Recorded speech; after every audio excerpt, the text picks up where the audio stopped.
Welcome to Pretty Lies and Alibis. Join us as we seek the truth and travel the long road to justice. Hi, everybody. It's Thursday, and we're a little late getting started. It's just been one of those days. Yeah, it's been crazy.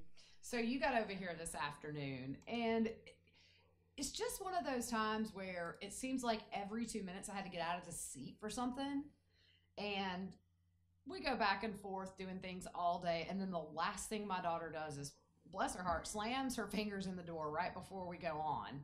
So we're here now. Yeah. I've been listening to your crazy music all day. I feel like I'm floating around in space. Okay. Yeah. Listen. I nodded off a couple of times, maybe. Okay, so you guys might think I'm a little bit wacky, but at night, I read this article on some scientific website about healing tones and how they can help you have vivid dreams and that sort of thing. So I started listening at night. I put on YouTube on my TV, and it has like a black screen, so your room isn't all lit up. And I'm telling you, I've been having the most vivid dreams of my life.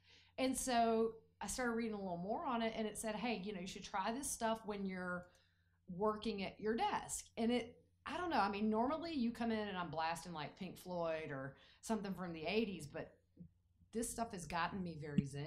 I thought I was in a massage parlor or something. It's crazy stuff. So we're a day late because your nephew gave you the gift that keeps on giving for a solid 24 hours. Yeah, it was rough. A tummy bug. It was rough.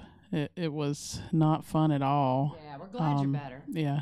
I'm a diabetic, so it normally takes me a little extra to get over all that. So, yeah, it wasn't fun. And you have to be really careful. She got super sick a few years ago. Had to go in ICU. I mean, you were almost circling the drain on that one. Yeah, my sugar was extremely high. Yeah, so we're grad. It's so late, y'all. I should be in the bed. Yeah, it is past your bedtime. We are glad Fruit Loop is feeling better. And one more thing before we get started on the Orson and Orrin West case out of California. I saw something on Facebook that we need to try. Baby goat yoga. Yeah. You sent me that picture. Oh, my gosh. So you go do yoga, but like baby goats get on your back and stuff. I can handle yoga. I don't know. Normally I do a tad bit of yoga with my little great nephew sometimes on my back, but I don't know about no goat. I'm sorry. Baby goats are the best. Like, they are funny. I want one just so I can buy little pajamas. I'm going to tell you, baby goats are good. When they get older, they mean. Oh, I know, yeah. Goats, you Google that video. No, mean goats. There was a goat that had butted my kid when they were little. It was great. Didn't have a camera going. We could have went viral. Yeah. So she wasn't hurt or nothing though. That kid's got harder head than concrete. Yeah. She's fine. Yeah. But I do want to say thanks for everybody said. Hope I feel better. So I appreciate that. And we just had to keep the cooties out of my house because it would spread like a wildfire. I'm all about not spreading nothing. Thank you. Yep. So we're picking up a new case that a lot of our listeners have asked that we start covering. Yes. And we are going to cover the updated stuff with Daybell and the other Victoria Rose case and all after we go through jumping this. So we're just trying. What we're doing is we're kind of doing a little bit of an overhaul right now on this podcast, and so we're working on a new logo. Just trying to sort of get to make it easier on us, and it helps you guys know what to expect. Yep.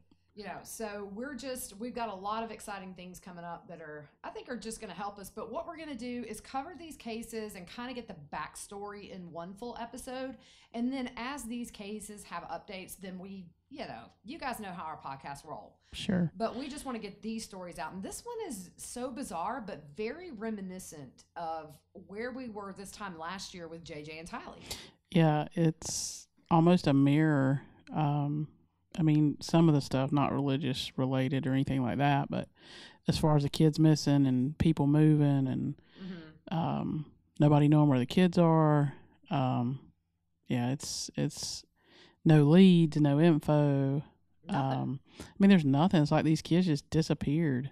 Yeah, and I was surprised because until people had told us to pick this case up, I'd never heard of these boys. Yeah. Mainstream media really hasn't got this case out there. I don't know why. They've been missing since the end of December. Yeah. So we're going to jump into that, and we're going to talk about what we know so far, which really isn't a lot, but I think there are some gaps you can sort of fill in here and there. But we're going to get started on this. First of all, we've gotten a lot of our info from KGET. There is a reporter out there, Perla Sheen, and she has been on this case since the beginning, and she's done a great job. So we just want to give them a shout out because we have used a lot of their articles to kind of get educated on this case. Yeah. And so tell us a little bit about these boys, Fruit Loop. So 3-year-old Orson and 4-year-old Orrin West, they were in this adopted in this new family, and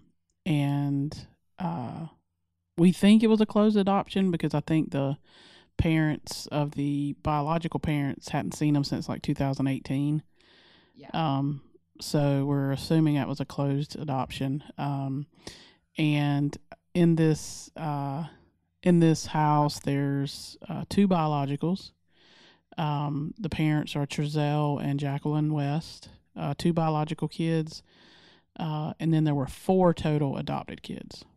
Right. So the Orson and Orrin, and then 2 more adopted kids. And the question right now is, I don't think there's been a little bit of back and forth. The police chief said, who I love, his name is John Walker in California City. This is the city they lived in when the kids supposedly went missing. But I think that, let's see, he said that he's gotten over 2,500 tips so far. Yeah. But they didn't issue an Amber Alert. Yeah. And that's kind of telling. Yeah, there's a lot of stuff that's not being put out there, right, that makes you lean one way or the other. And with tips, it's so hard for police, I know, because I mean, everybody wants to give a tip if they think it's, if you see something, say something. And so the cops have to like track down every tip. And I know that's difficult. Yeah. The FBI is on this case and they were called in really quickly. Yeah. So, I know they're assisting, but it's always like if you get 2,500 tips, and this is a teeny tiny city. This is like Rexburg size. Maybe, I think probably smaller than Rexburg. It's tiny. When I looked that up on Google Earth, I was like, and I've traveled, but me and you both have traveled out that way. I've been in New Mexico and Arizona. And where they are is like, it's like where I go. You can drive an hour and a half and not see anything. Yeah, it's just it's like a huge sandbox. They're in the middle of the desert. Yeah. But so I think, what's the criteria for Amber Alerts? Because a lot of people get really confused when a child is missing, yet they don't issue the Amber Alert. There's some criteria from the Justice Department. Yeah, so there's reasonable belief by law enforcement that an abduction has occurred. So they have to know, okay, they've been abducted. Mm-hmm. The law enforcement agency believes that the child is in imminent danger of serious bodily injury or death. There's enough descriptive information about the victim and the abduction for law enforcement to issue an Amber Alert to assist in the recovery of the child. So they can't issue an Amber Alert if they don't know a vehicle or anything like that. Like, there's nothing to go on. The child, the abducted child, is age 17 years or younger. The child's name and other critical data, including the child's abduction flag, have been entered into the National Crime Information Center system. Yeah. So there's a lot that goes into that. And I'm sure when you get 2,500 tips, I mean, you have to follow up on every one because that one smack in the middle could be your tip. Yeah. So I fully respect investigators and, just the overwhelming job they have of sifting through all this stuff. And it takes time, and we've seen that time and time again. Yeah, and we want justice. We want answers. We want all this stuff very fast, but they're working on more than one thing. And they have, I think, and we'll talk about this later, they have a lot of information that they can't share. Right. but there is a reward out, right? Yeah, and so right now the reward's huge, and it's a combination of the I believe the biological, or no, the adoptive extended family. I believe maybe the biological, not sure. They've all been involved. Yeah, and I Extended know family. California has released some money too. Yeah, and some dispensaries out in California Yeah. fronted the money, and then the Lamar Advertising Company donated like 5 billboards for a month. That's awesome. So yeah, we gave them a shout out on Twitter because you know Yeah. it's a billboard company and they're everywhere, but still that's 5 billboards they're allowing this family to use to hopefully get a credible tip somewhere. Yeah, they're coast to coast. Yes. Um, So let's jump into these boys and what happened. we've released this statistic before. Before we get into this, we've said this statistic before. But it's 71% of homicide cases with false reporting. The reporting party is the one responsible. So we're not saying that the kids are deceased. We're not doing anything like that. But that number is huge. Yeah. So, all right, let's jump into this. Into the boys. Yep. Where are the boys is the hashtag everybody's using. And Yep. so they were reported missing on Monday, December the 21st. The reports are from the family that about 4:30 they went missing, and about 6 o'clock the dad Trezell called 911. Yeah. So we're just going to give some little basic things, and then we're going to get into more of what they said happened. Yeah. There were 12 registered sex offenders in the area, and the police searched their homes. So that was kind of ruled out pretty quickly. I'm sure that's one of the first things they look at when a child which goes is missing. was typical. Yeah. And then we know at this point law enforcement has asked the parents and others to take polygraphs, but they have not said whether or not they did and those results. Yeah. And we know those aren't admissible in court, but it still helps the police narrow down things. So. Mm-hmm. And those kids' ages, now, these are all super young kids. You have 6 kids that range in age from 3 to 10.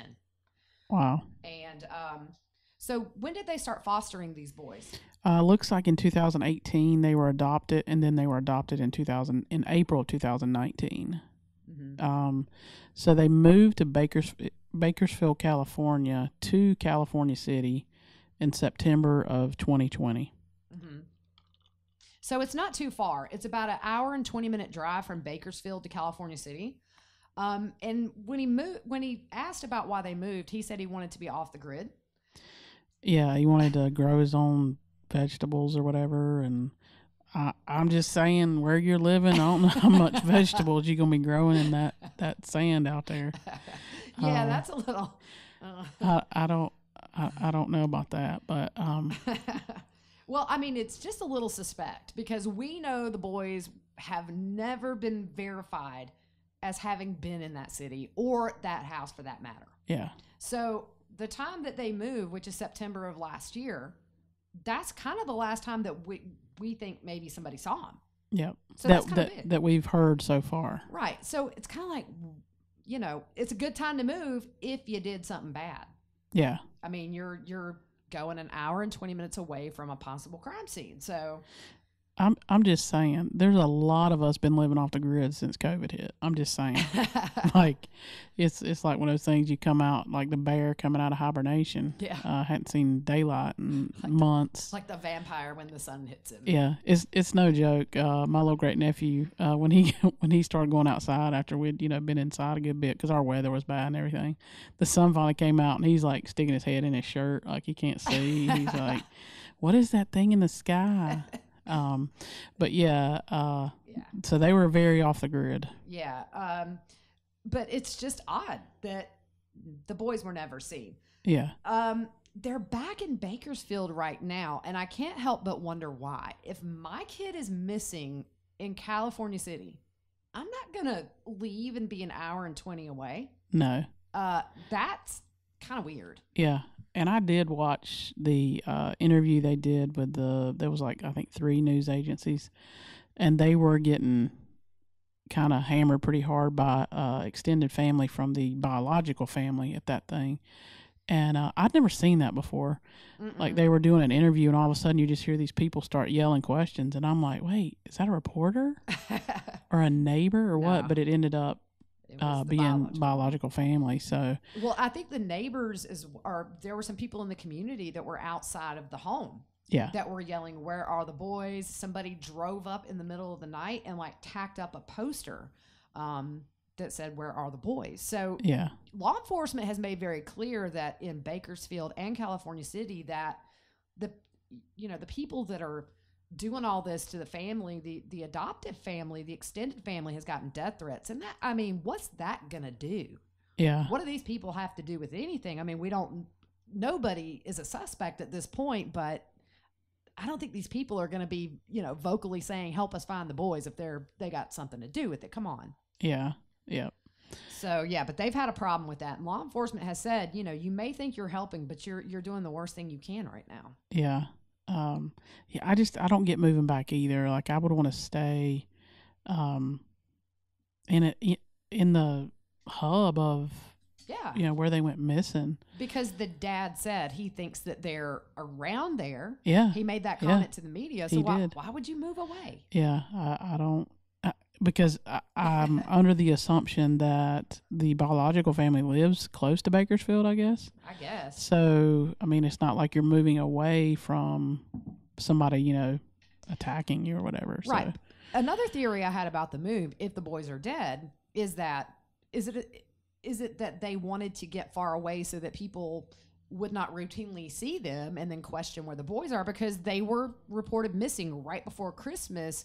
Kind of makes me think if they did something to the boys, then they were going to have to produce those boys at Christmas to see family, because their kids, the two biological and the other two foster or adopted kids, were with grandma yeah. at the time the boys went missing. Yep. And he claimed because the boys were younger that they kept them with them and didn't leave them with the grandparents. I mean, okay, I can get that, because apparently the grandmother has her own foster children. And then so you're adding 4 more to that mix. And then you got 2 that are 3 and 4. That's a lot. I would like to know when this vacation was planned. Yeah. Is it something that was in advance, or was it sudden? I have a lot of questions. Yeah. So jumping into cell phone data, I mean, we've seen this in a lot of cases where I'm going to tell you, every app you use has some kind of tracking. Mm-hmm. I mean, it's got all kind of stuff. I mean, pictures you take leaves metadata, and like everything like tracks where you are. Google, I mean, we found out through the Daybell case. I mean, they can pinpoint Alex Cox's cell phone, next to where JJ was buried. So, right. We know that cell phone data will hopefully shed some light on everything here. I'm curious to see if they changed cell phones when they moved too. It's because they handed the phones over to law enforcement, from what we understand. Law enforcement kept their phones, did whatever they needed to do, and then they gave the phones back to, I'm sure they gave it back with a little bug in there, but yeah. But still, I'm interested to see how long has that number been in service, because they can go back and pull. If you pull up Google Maps and you have this enabled, it will show you a map of it'll show you the world, and then it'll have your pictures that you've taken. Yep. Right down to like the community you were in. Yeah. So if there's anything for like on digital forensics, they're gonna get it. Oh yeah. And that's gonna give them a lot. We know in Vallow Daybell, that's probably gonna be 80% of what convicts these people. Yeah. Because I don't think they're gonna have the physical evidence with Tylee. Yeah. And I think with JJ and Tammy Daybell maybe, but we know that the digital data is gonna be huge. Yeah. In that case. And I will say, when I moved to West Virginia, I kept my same number like forever, because I didn't want to have to change it. Right. Like I just gave people up there my number, and I kept my same number for a long time. Well, it's not like these days you have to pay to call long distance. No. So it's people just keep their. I have friends who have moved 5 years ago and they still have a local number. Yeah. So that's not a big deal, but I'm just curious. I mean, if they're hiding something, it's going to be obvious they're hiding. Yeah. Another question, did the real estate agent see the boys? Yeah. And I would be curious to know when they were showing interest in the house, did they say they had 4 or 6 kids? Yeah. It. I just want somebody to say, yeah, this is when I saw them last. Right. And they kept in the interview they did outside or whatever. Somebody said, you have updated pictures, and they were like, oh, well, they're on our phone with the police.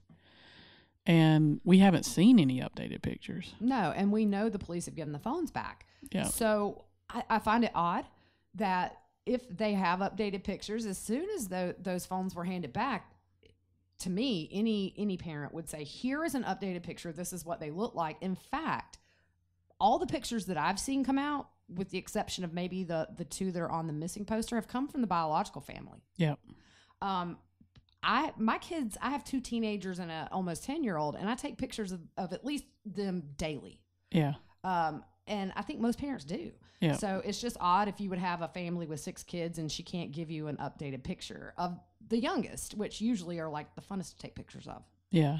So we've been discussing DSS, it seems like way too much. Yeah. And there was some red flags that I just think they missed. Yes. With parents not having jobs outside the home. So it looks like that they were just relying on the money from the 4 kids. Mm-hmm. That's what one DSS worker that was interviewed about this case. She wasn't actually on this case. Yeah. But she did say that is to her, it's a red flag when she goes in for home studies and find out that the parents have other fosters and don't have jobs. Yeah. I mean, well, here's my question. You go buy a house, buy a car, you've got to prove your salary, where you work, all this stuff. Mm-hmm. But when you have a kid, you don't have to prove any of that? I don't know. I mean, come on. I think a lot of, and I've read a lot lately since the Victoria Rose case, since we started covering that about, just things that happen in the adoption world. And there are a ton of people out there who do this for a living, and it's a financial thing, and it is not from the bottom of their heart thing. Yeah. And I guess when you have as many kids in foster care as we have in America, you that's the thing. We don't have enough staff to vet everybody. We have too many kids in the system. There's so many problems. Yeah. But yeah, it seems like there were some red flags with this couple too. Yeah, and there's awesome people who adopt and have 4 or 5 adopted kids, and they're awesome and they thrive and they're healthy, and it's just lately we've seen a lot of this come up with unhealthy relationships, that there was a ton of red flags and they were missed. Mm-hmm. All right, so the parents say the 4 other kids went to the grandma's on the 19th. Mm-hmm. They went shopping that day. This makes no sense to me, because the excuse that the dad gave about the boys going missing in the first place is that he was gathering firewood, and the mom was wrapping Christmas gifts, and she didn't want the boys to be in there, so they were going to send the kids out to do some sidewalk chalk on the patio. And so I'm sitting here thinking, why would you take the kids on the last Saturday before Christmas, 6 kids, Christmas shopping? Yeah. That makes no sense. No. No. We didn't get to go Christmas shopping. No. Like, honestly, Mm-mm. we stayed somewhere, and I mean, there may not be anywhere for them to stay, but we didn't get to go because our parents were buying gifts for us, so we didn't get to go. So, yeah. Anyways. Well, so I think the one thing that we didn't do really was kind of talk about the beginning of the case. We got excited. So the dad says that, that he left the gate open. The boys have wandered off. They're missing. What does he say he does? He goes back. He goes inside, looks for the boys, asks his wife. Then he goes out and gets in the van. Yeah. And just drives.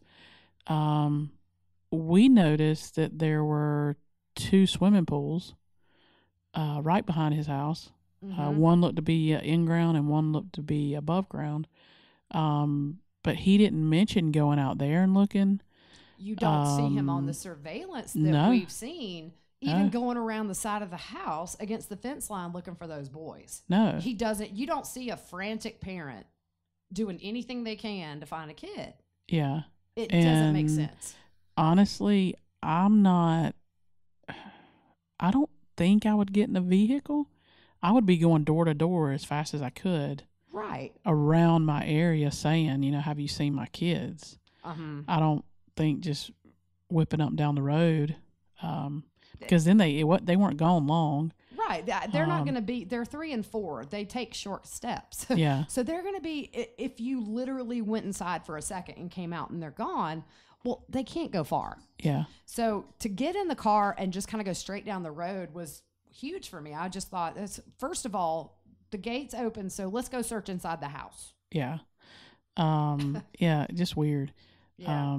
And then the neighbors have given surveillance. Now, we know that the police chief has said that that's not all the surveillance they have. Yeah. They haven't released anything from when before the boys went missing, only after, and it was only a little short clip.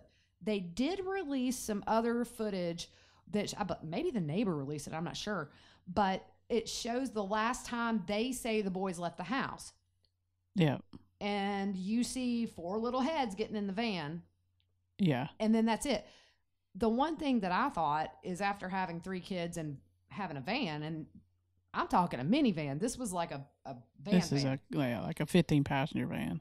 That's what it looked like to me anyways. 3 and 4-year-olds have to kind of crawl up in there or be helped up. Yeah. I mean, I had to help my 3-year-old up in the minivan.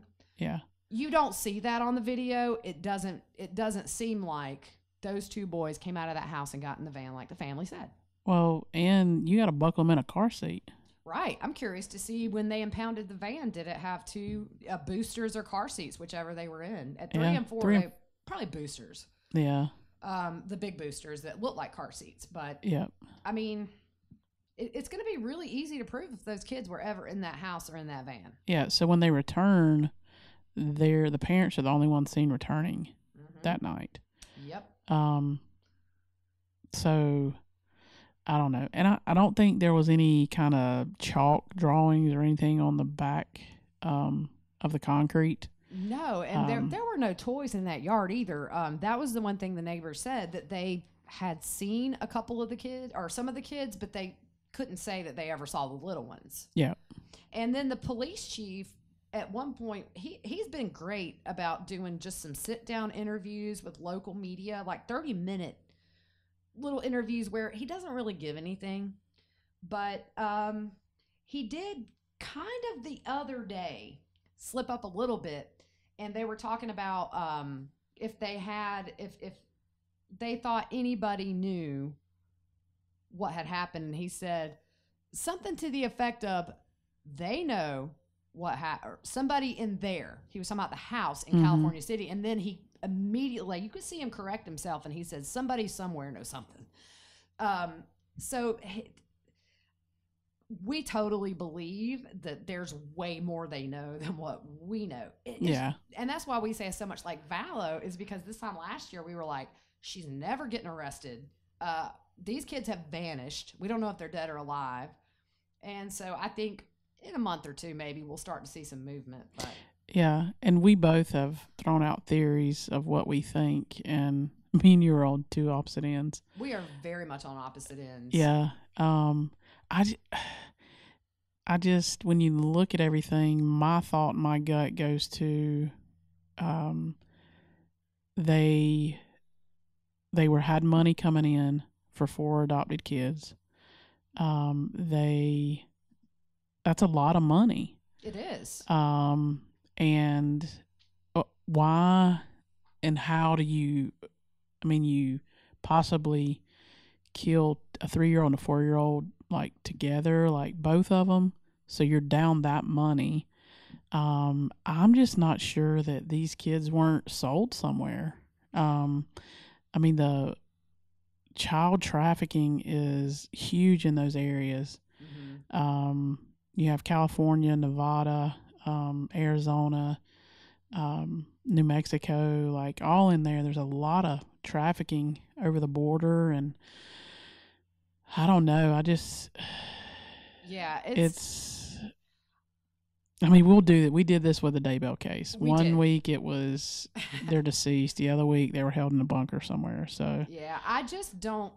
We've seen this play out too many times, and maybe I'm just a little raw from JJ and Tylee, but I don't have any faith these boys are going to be found alive. Yeah. I just think they're dead. And there's a lot of desert in between Bakersfield and California City that I'm not convinced they'll ever find these boys. yeah, I don't know. We always hope and pray that they can be found and bring them Sure. home. But Either I don't know. scenario is terrifying and Yeah. horrible and just makes you sick. Yep. But I found an article today about something I've never, I mean, I've heard the term used for an animal, but it's called rehoming. So apparently there is sort of a underground world online. One group on Facebook is still active, as a matter of fact. And then Yahoo shut down a website where people literally go on there and say, I hate my adopted kid. Who wants him? Wow. One lady said she had just got back 5 days earlier from Guatemala with an adoption, and they just didn't like him. So they were and I haven't finished it. It's like a 5-part series. It's a lot of reading, and you know how my day went. So I did good to type anything out. But it's terrifying. So essentially you can go on a message board and they post pictures and say, hey, pretty much hate this kid. Who wants him? Yeah, I mean, there's tons of things that do that. It's called Backpage, and it was a classified advertising website. Mm-hmm. This was like it was found like 2004, and so the feds finally shut it down. It was seized in April of 2018, and it had become the largest marketplace for buying and selling people. That's crazy. So yeah, it's sickening. It's sickening for anybody to lose their life, but kids and people sold and just trafficked. It's no good. So you had a good point about the neighbors saying they never seen the boys at the house. Right. Nobody that lived around there could say that they saw the boys. Now, I will tell you, doing Google Earth and Google Street View, it's really out by itself, and it doesn't. I mean, there are houses on the street. Who knows ages if they're outside much? It's the desert. It's not like you go relax on your back porch. Yeah. You know. Yeah. But nobody could. But I said, here's the thing: give me a toothbrush, give me a hairbrush. Yeah. Show me something that those boys were in that house. Show me a bed they slept on. Yeah. Anything like that. And if you can't show me that, then show me like your bank receipts. I want to see where you were buying stuff specifically for those boys. Yeah. Look a year ago and see what purchases were being made that probably would be at that point for a 2-year-old, and tell me when they stopped. Yeah. I think there are ways they're looking into this, and sometimes it's not necessarily that, you need a body. It's always good to have a body, but I mean, we don't know Tammy Daybell's autopsy. It could come back fine, but Rob Wood said we may have enough even without a cause of death to still charge them. Yeah. So there's too much surveillance now out with people having cameras and Ring doorbells and cameras inside of Walmarts and just stores and you're on camera probably pretty much all the time unless you're on a back road. Yeah, you drive to the drive-thru at Wendy's, you are on camera. Oh, you know what I found out? This is like I learned this literally like yesterday. When you're in a drive-thru, like the split drive-thrus where you're like, how are they ever going to know that's my car? Yeah. I found out they have little cameras and they take a picture of your car. No way. And so when you order that, like, I guess when you pull up, your car is shown with your order. Anyways, just sorry. Oh. Just a random thing. Yeah, sir. ADD kicking in. Right, yeah. But no, so the dad just, his story just didn't jive with me. Yeah. I'm going to tell you the thing that was a red flag for me was the search dogs. So the search dogs detected the boys inside the house, but not outside the house. Mm-hmm. And I'm sorry, but those kids were never out in that backyard. Those No. dogs, and we found out it was search dogs, cadaver dogs, any kind of dog they could bring in. Yeah. Because we know they dug up the backyard. They did GPR, ground penetrating radar. They also used a jackhammer. Yeah. There was so some concrete. Yeah, they did all that stuff, and they never got a scent in the yard. Those kids were not in the yard. Those kids didn't walk out that fence because those dogs, I mean, dogs are trained to sniff anything. I just don't believe, we don't believe they were ever in that house. Mm-mm. We think just the smell that they got from that was just something that might have been the boys. But you don't even, there's no way to prove. I mean, I could have given them a sweatshirt from any of my kids and said, this is theirs, and the dog's going to go after that scent. The dog doesn't differentiate between kids. So you don't even know if that's the scent that the dog was given. My only point with that would be if it was, then it would have detected them in the backyard. Because their witnesses said the kids were in the backyard, the older kids. Well, that's a good point. Yeah. So that's my only thing with that. I just don't think the kids were ever in that backyard. Mm-mm. But the day after the boys went missing, they took the parents in for questioning. They didn't have them cuffed or anything. And they had a search warrant in the home. Now, we don't know if they consented to the search warrant. I mean, if the boys were never there, I guess it would seem good to look very cooperative in California City. Yeah. But they had that search warrant like super quick. Yeah. And they came out with a little bit of stuff. It was like some brown paper bags and maybe like a duffel bag. Yeah. But it wasn't a lot. The police chief was asked, do you think there were ever kids in the home? And he said, I think so. He said, well, what about Orrin and Orson? And he said, not necessarily. Yeah. So I don't think the police chief ever felt like these kids were in California City. No. No, I don't think he did either. And the dad, I mean, when they did the interview, he was when he was getting yelled at by the biological family, which, I mean, I don't blame them. It's their family that's missing. Mm-hmm. And you entrust somebody to look after them and take care of them. That's why you're an adoptive parent or foster parent. And he kept saying, I totally understand why you're acting this way. I totally understand. I would react that way too. I mean, he was very calm. Yeah. But something ain't right. The way he had his hands the entire interview, he had himself so closed off. Yeah. It's not like you just have your hands kind of resting comfortably. It's like he had his hands shoved as far as he could into his armpits with his thumb sticking out. Yeah. The whole time. And it's cold there. I get that. He needs a coat on. I don't think it's that. To me, that's closed off. Oh, yeah. That's like, I'm not letting anything out. I'm not letting you in. Yeah. And I just didn't think their reactions. If I have two of my kids missing, you're not going to be able to get a word out of my mouth. Yeah. I don't think I could breathe. Yeah. No. They just didn't. But I don't see a kidnapping. It's a desert. So you're telling me that in this deserted little neighborhood that the boogeyman in a white van, just not the dad's, but a white van just happens to come by when two little boys wander off and, oh, wow, lucky day, scoop them up. I don't think they were kidnapped. Yeah. Here's another point that hit me a minute ago. And we've seen this happen, when kids get out of the yard or whatever and wander off a little bit, a lot of times a neighbor will find them and say, okay, I found a missing kid. I don't know who they are. I mean, the Victoria Rose case, right? Her brothers left and went to the neighbor's house with the biological mom. That was one of the issues. And I don't blame her because she was exhausted, but she had fell asleep. So they got out of the house and went. So a neighbor, turned them in. Right. So I just think that a neighbor would have been out and saw them.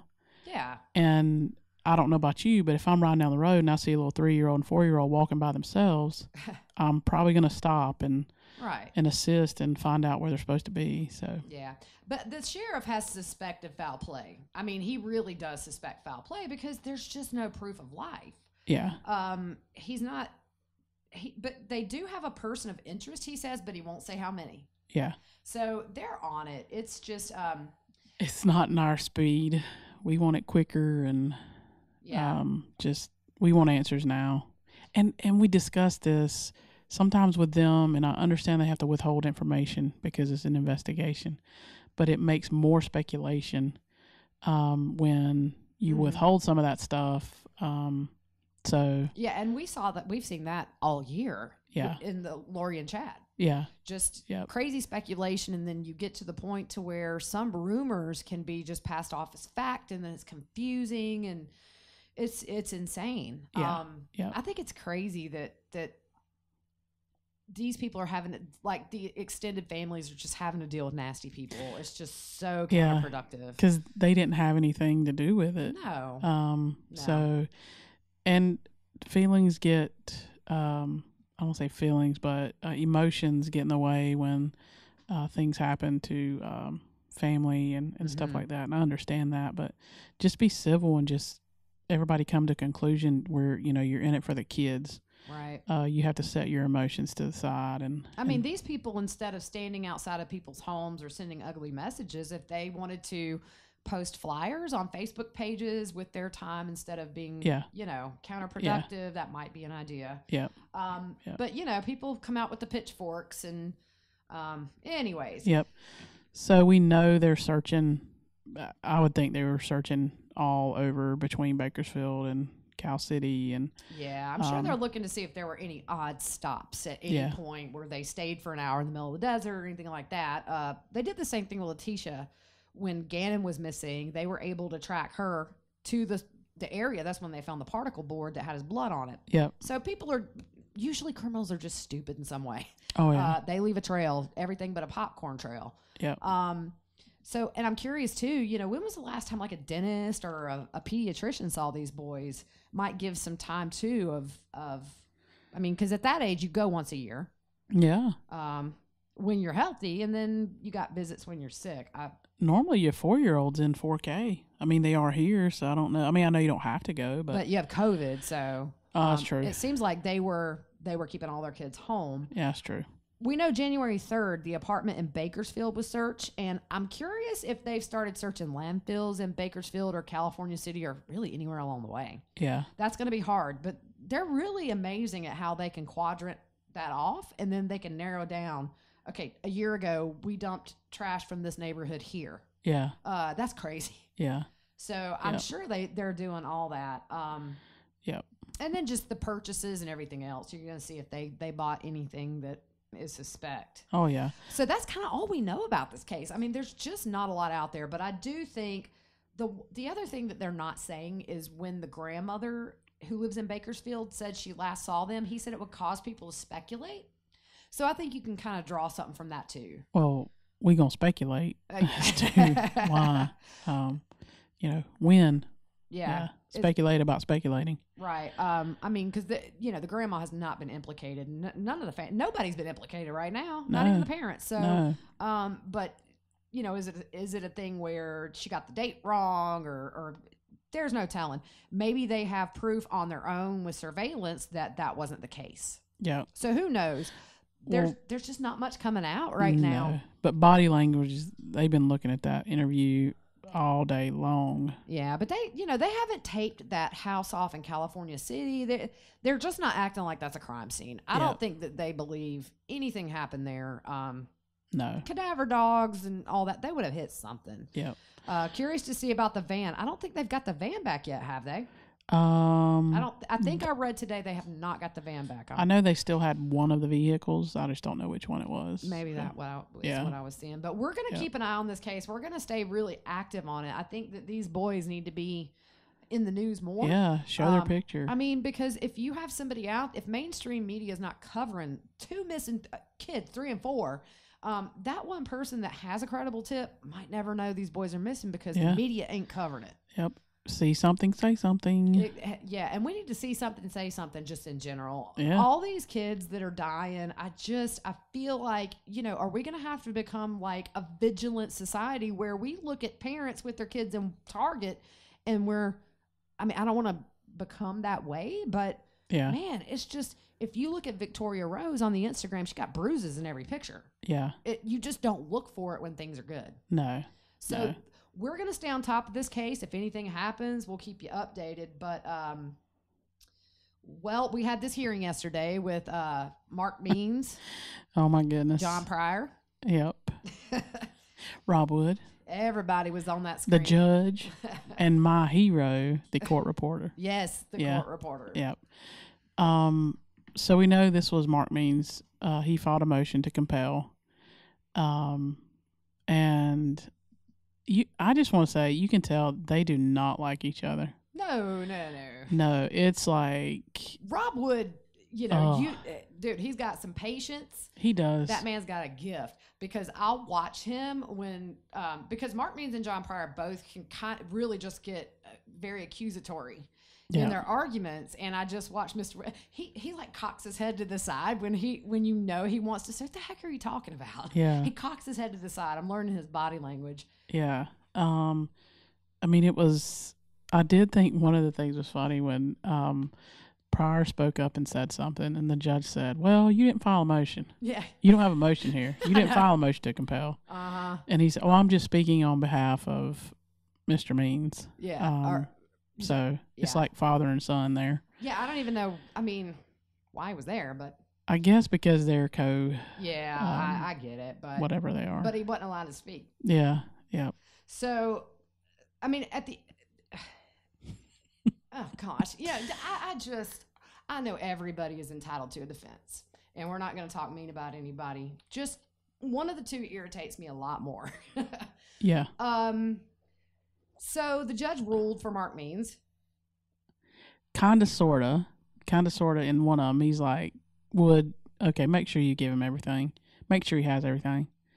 I think it would be funny if in the summary that he has to send within 14 days about what he talked with, it's like, oh, we talked about pound cake recipes and whether or not the Chiefs are going to win the Super Bowl. Yeah, here's my wife's text list of what groceries I need to pick up. So we did find out why Pryor, because we were all questioning, why is Pryor sending that letter kissing up to the judge about how good the jail was in Fremont? It was like a Yelp review. Yeah. Fremont County, I totally recommend it. 4 stars. Out of 5 stars. 5 stars. Yeah. We've had great service. Yep. So now we know why, is because then Means comes in and says, Pryor hasn't had any issues in Fremont, and am I going to have to file what'd he say? They're discriminating against, what is it, Title IX, I guess. Yeah. Discriminating against female prisoners. And I just want to say the whole time when he keeps bringing up that they recorded his conversation, I want to say, and Wood said it, and I was like, yes, you go.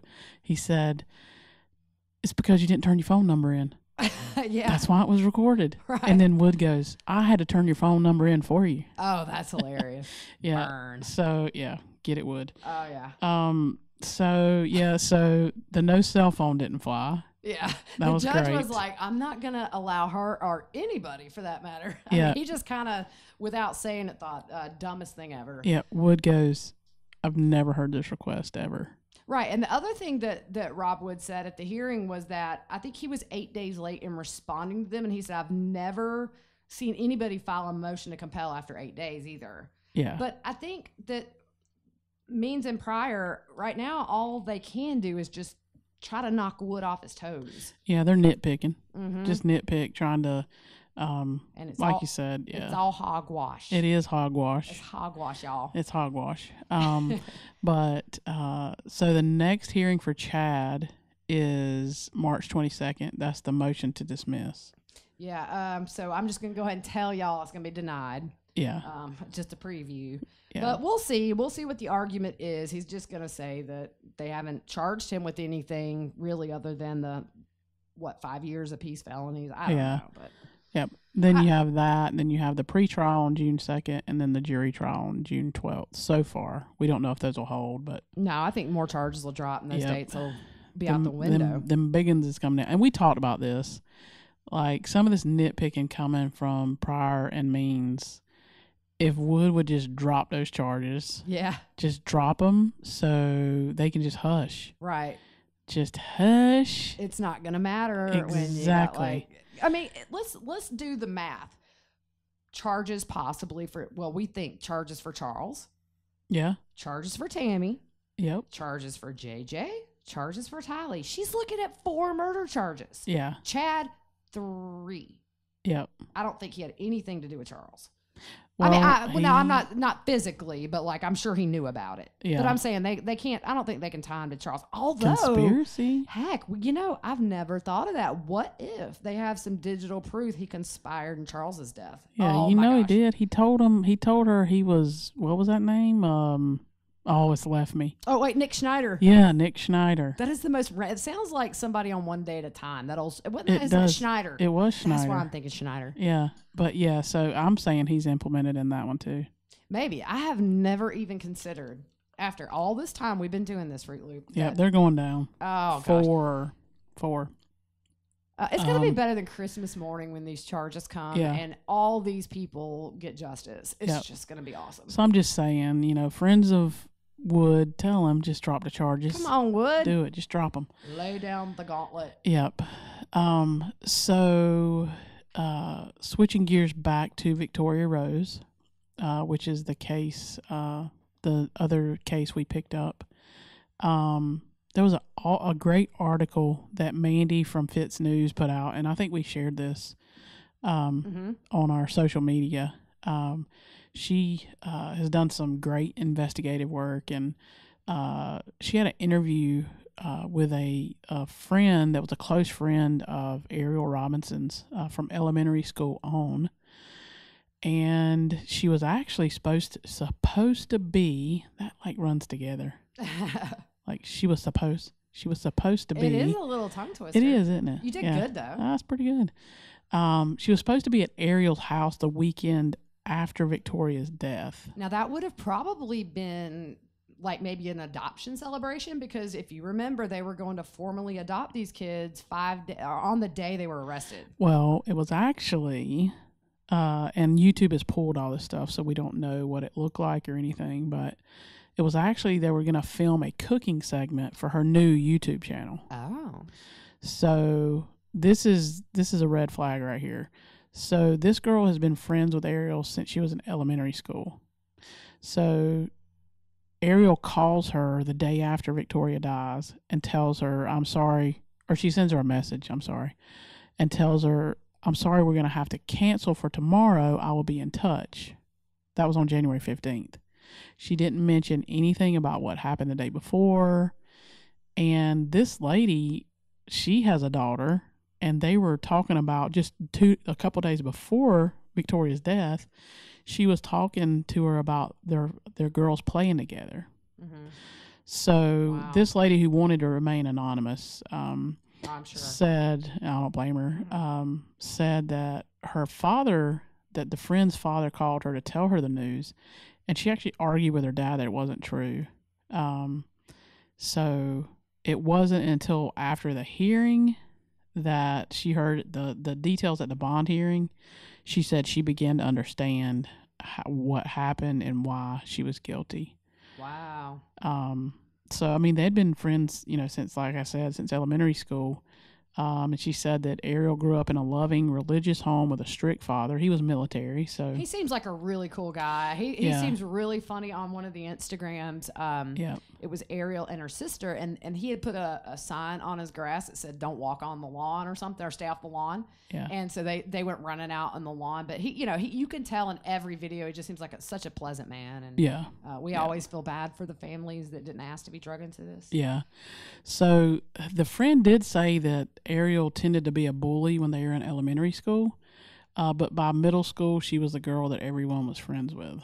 Mm-hmm. So it's hard. I mean, because I think like her friend, you get to a point to where when you hear she's done something like this, you're like, yeah, no way, this isn't right. But it also goes to show you the double lives people lead, and we have no clue. Yeah. I mean, how many people do we know personally that we would be shocked what goes on in their homes? Yeah. Probably a lot more than we would want to know about. Yeah. But to this level, it's different. I don't know of anybody I know personally I could say would be capable of murder. Yeah. So, I mean, her friend just really talked about her social media post that she always thought it was odd that she would always post about Victoria, and she rarely posted about the boys. Mm-hmm. And if she did, it was all four boys together. Nothing would just Victoria's two brothers. So she just said she found that all odd. Yeah, that's a great interview that Fix News got, because that's what we want at this point, is to start hearing from people that knew her. Yep. And was there anything in her personality that maybe now they connected dots and say, oh, this makes sense, or I could have seen this coming, or I don't know. I mean, we've seen pictures of these kids pretty much from the time she started posting about them. There's bruises on them. In fact, the other day I found one that I sent to you of the older brother, and it looks like he had a pretty sizable yellow bruise right over his eye. Yeah. It was at that yellow stage. Yeah. And there was another one we found that the oldest brother, I think that was the youngest brother who had that one. The oldest brother had some places on his legs that looked, and kids are kids. They're going to come up and get some bruises because they play. Boys, girls, because gosh knows I did. I spent my childhood skint up. Yeah. But not to the severity of what Victoria Rose went through. And I will tell you, we have had somebody reach out to us, and that's all I'm going to say. And the way they described how her body was as if it had just been run over. Yeah, hit by a car. So that it's just sickening. And Michelle Earp, I think is how you say it, right?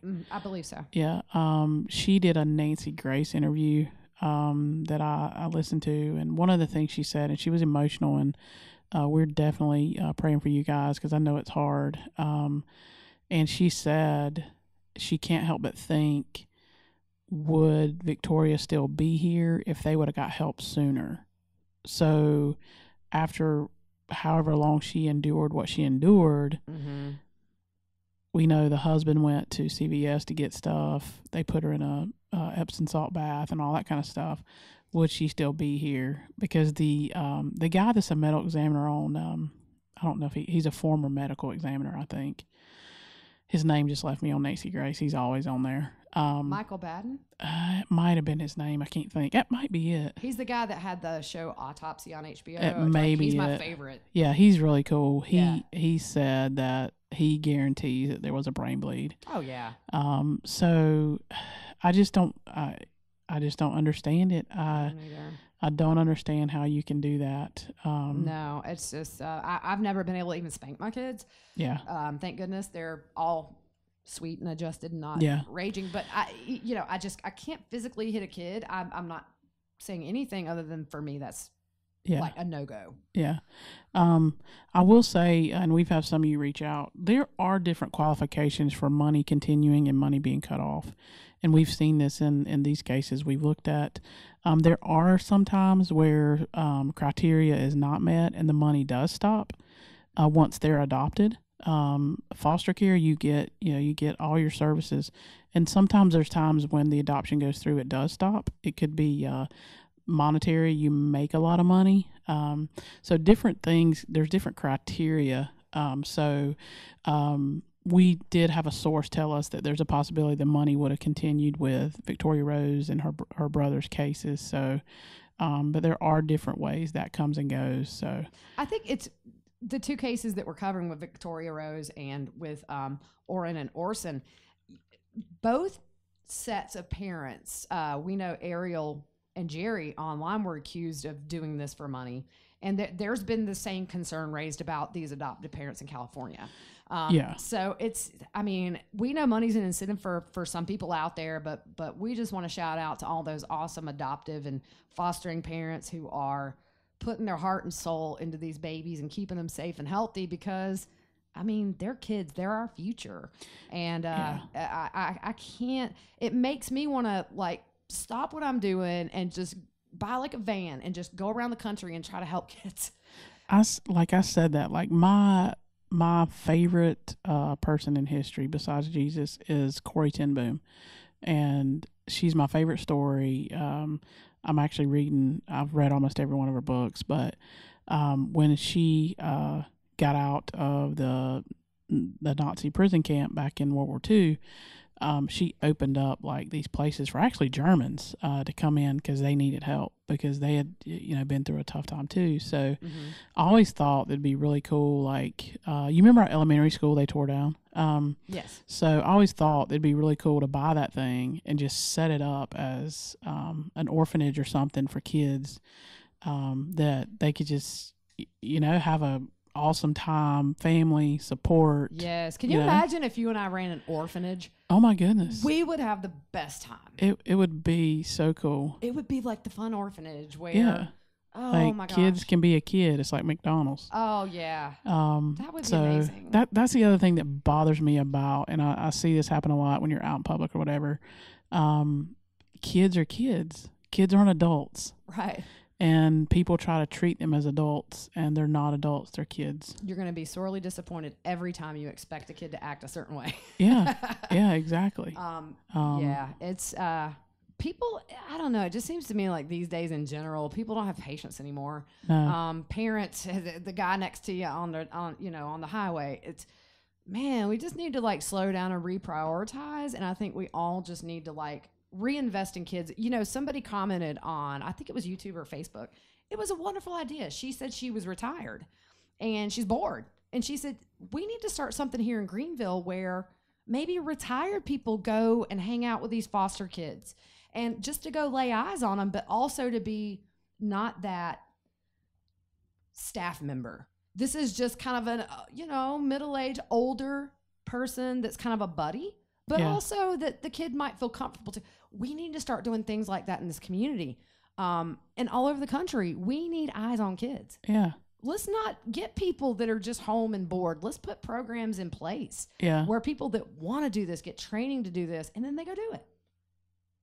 Yeah, I totally agree. It's like taking kids into nursing homes. Yeah. I mean, it helps. It helps both of them. Mm-hmm. I'm going to tell you, I love hanging out with older people. Oh, me too. Like, it's my jam. Like, your grandma, she's so cool. She's 86. She is the hippest grandma. She's the coolest. Man, she's a queen, and we just love her and take care of her.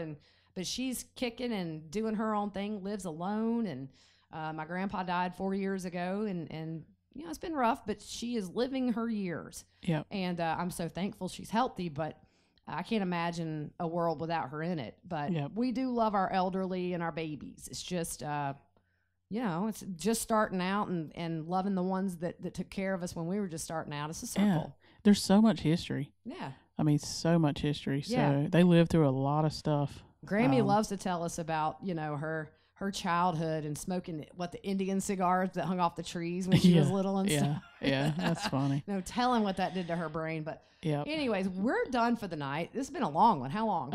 Over an hour. Wow. So don't forget to go sign if you haven't signed the change.org. I think we have 2 on there now, right? We have pinned on our Facebook and our Twitter. The first post you'll see is the petition for Victoria's Law, which would require that DSS make unscheduled visits for these kids and some other things. And it's a great start.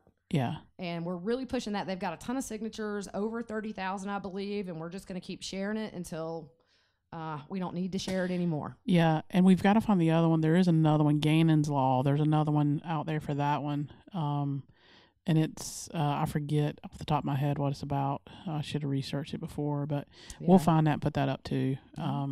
Because it just left me off the top of my head. Yeah, me too. I'm not a backup when it comes to remembering stuff. Yeah, and I sent it to you. I did. I sent you the link. Yeah. But anyways. So we'll be back Sunday. As of right now, unless anything crazy happens, and so we're just gonna keep monitoring these cases. If there is another case you want us to look into, there are gonna be times where all these cases are gonna be quiet. Yep. And so keep your suggestions coming about what you want to hear, and we try to please. Yep. Good night. Good night, guys.